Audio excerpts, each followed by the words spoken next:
The school and university students in the southern Iraqi city of Nasiriyah have defied a warning from the Prime Minister and have joined anti-government protests.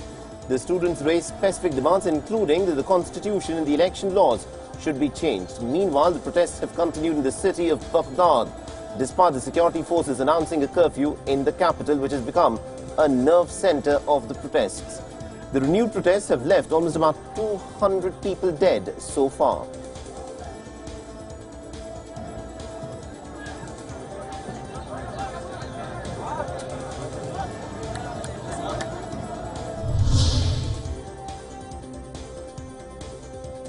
And hundreds of protesters gathered outside of Barcelona's Sun train station to call for the release of the jailed leaders and for Catalan independence.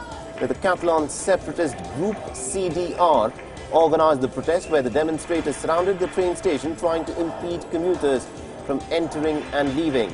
The demonstrations were blocked by the Catalan police and the protests remained peaceful.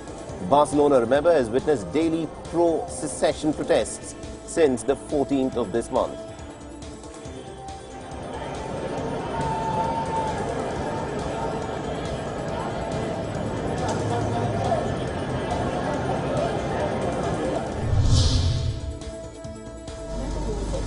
A group of Hong Kong students have developed a virtual reality game that they hope will allow more people to experience the turbulent anti-government demonstrations from the view of a frontline protester.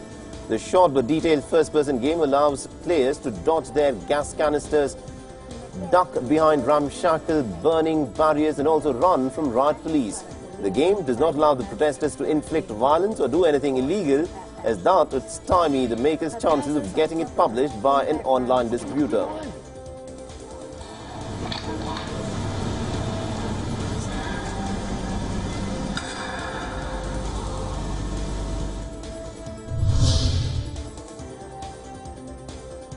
The European Union has agreed to further delay Brexit. European Council President Donald Tusk has announced that the European Union had agreed to accept United Kingdom's request for extension until the 31st of January 2020.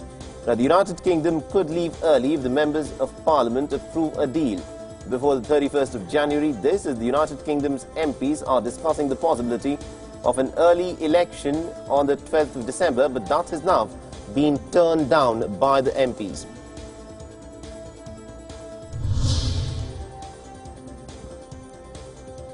And Argentine President-elect Alberto Fernandez has met with the outgoing President Mauricio Macri at the presidential palace in Buenos Aires.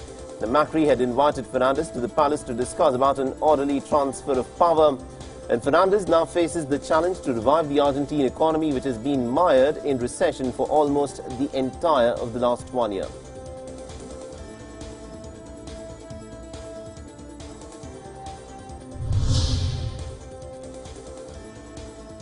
Now, US President Donald Trump's senior advisor and also his own son-in-law, Jared Kushner, has met with Israeli Prime Minister Benjamin Netanyahu in Jerusalem to discuss the US-Israel alliance. An embassy announcement said that Jared Kushner had discussed with Netanyahu the ongoing developments in the Middle East. Now, earlier, Kushner also met with Netanyahu's rival, Benny Gantz, as both have failed to form a unity government. Kushner has been leading the charge for the U.S. peace efforts and is also the chief architect of the Trump administration's still unreleased Middle East peace plan.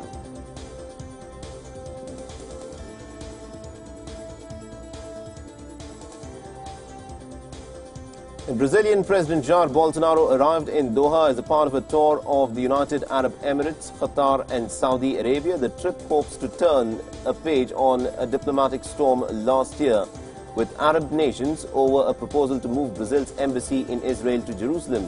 Bolsonaro is expected to seek increased trade and investments from his oil-producing hosts to help jumpstart Brazil's underperforming economy. He'll also be meeting with the heads of the states and will be speaking at the business conferences in Doha on Monday and in Riyadh on Wednesday.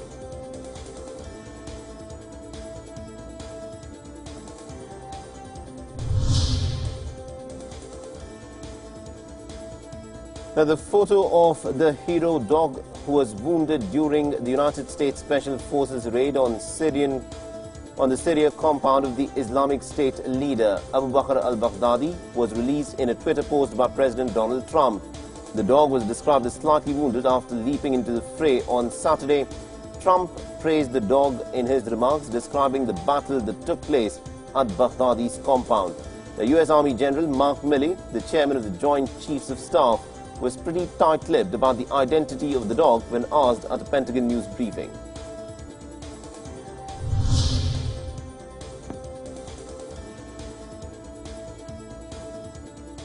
The 7 people were killed in a car crash in central Hungary. This after the driver of a truck lost control of the vehicle, causing it to smash into 2 other oncoming cars on the opposite side of the road.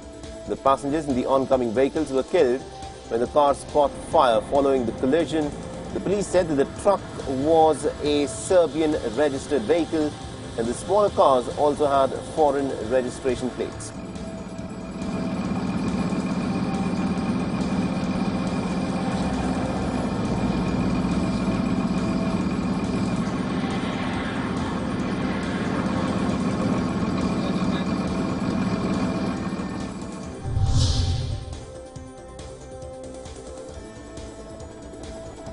So an accident on southbound I-75 in Florida caused major traffic delays. According to the Florida Highway Patrol, transporting water and produce was having flat tires serviced on the shoulder when a United States mail semi failed to maintain a single lane, partially entered outside of the shoulder and collided with the rear of the parked semi.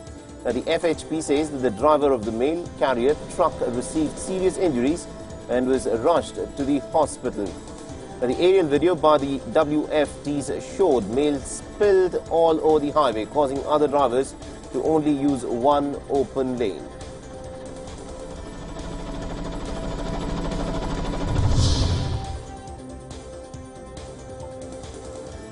Now, the front of a city bus went up in the air after a sinkhole opened up under it during rush hour traffic in downtown Pittsburgh. The lone passenger is now being treated for some minor injuries, and as per the authorities, the bus was at a red light when the street gave in and the rear half plunged into the hole.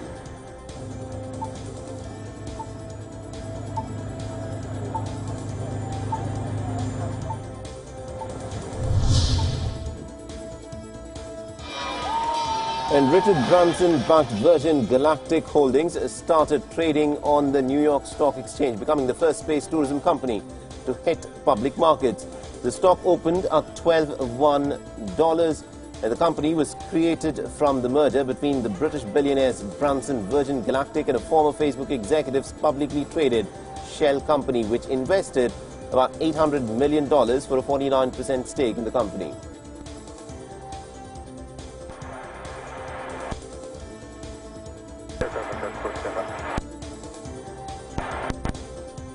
Chairman.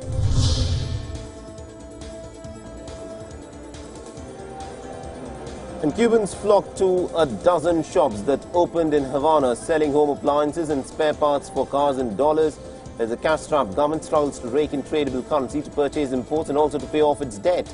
Washing machines, refrigerators, freezers, air conditioners, electric motorcycles, car batteries, tires and other goods were priced well below similar offers at other state stores when available for sale in the government's local dollar equivalent, the convertible peso.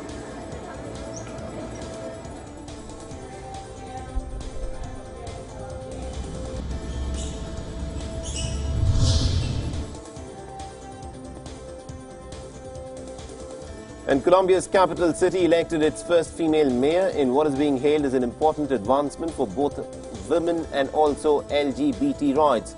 Claudia Lopez won the race for mayor of Bogota on a platform promising to combat corruption and advance equal rights for minority communities. The Alianza Verde candidate captured almost about 1.1 million votes, or about 35% of the entire vote, defeating runner-up Carlos Galan by about 2.7 percentage points. With her victory, Lopez has now become the first openly lesbian mayor of a capital city in Latin America.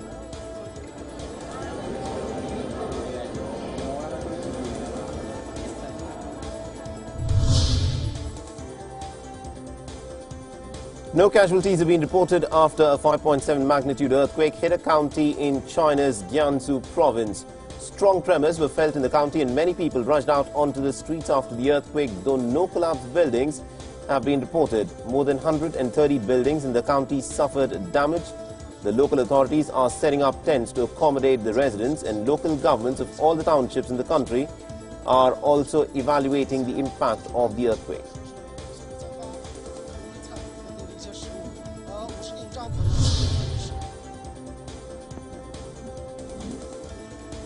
So as the National Weather Service alerted of potentially historic fire weather conditions in the northern Bay Area of California in the United States, satellite images taken by the National Oceanic and Atmospheric Administration captured thick smoke plumes visible from space.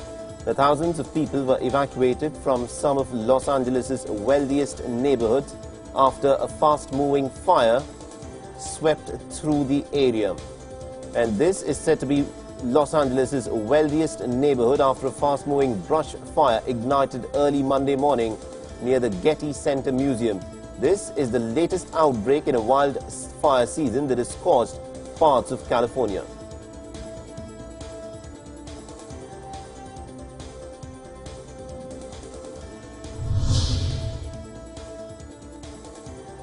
And Peru's Sabancaya volcano erupted, spewing a massive column of ash and volcanic material high into the sky. And also, according to official sources, the eruption reached some 2,000 meters into the air over the top of the volcano's rim.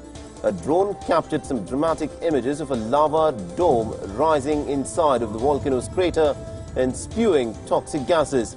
The Sabancaya is currently going through a period of eruptive activity which started in 2016.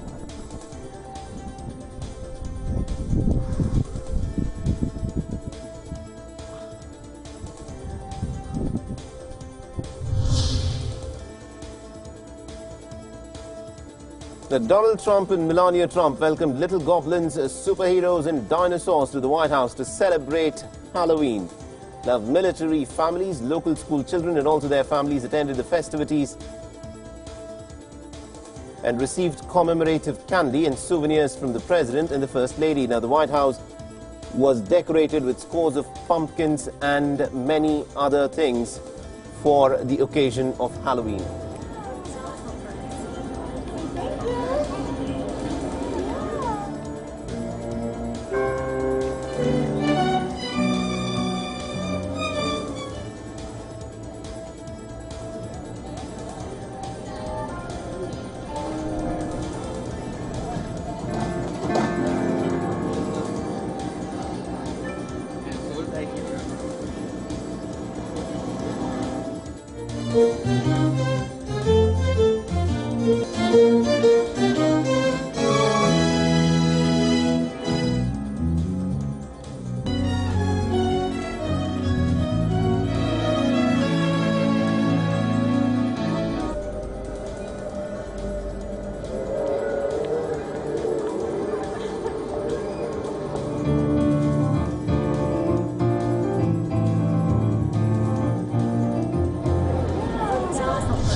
Now, the Joker's steps in New York City that appear in the movie Joker have become popular tourist attraction. A steady stream of tourists and locals visited the long staircase in the Highbridge neighborhood of Bronx between Anderson and Shakespeare Avenues.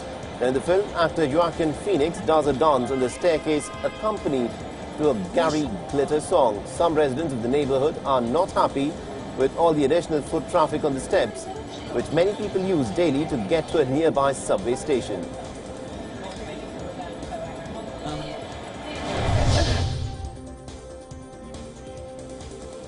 The Turkish diver Sahika Erkimen broke the Guinness World Record by plunging into the icy waters of Turkey's Gilendre Cave and swimming almost about 100 meters without fins. A multiple world record holder and freestyle diver, Erkimen swam for almost about 100 meters underwater in one single breath. The Gilendre Cave is located in Turkey's southern province of Mersin, and it dates back to the Ice Age.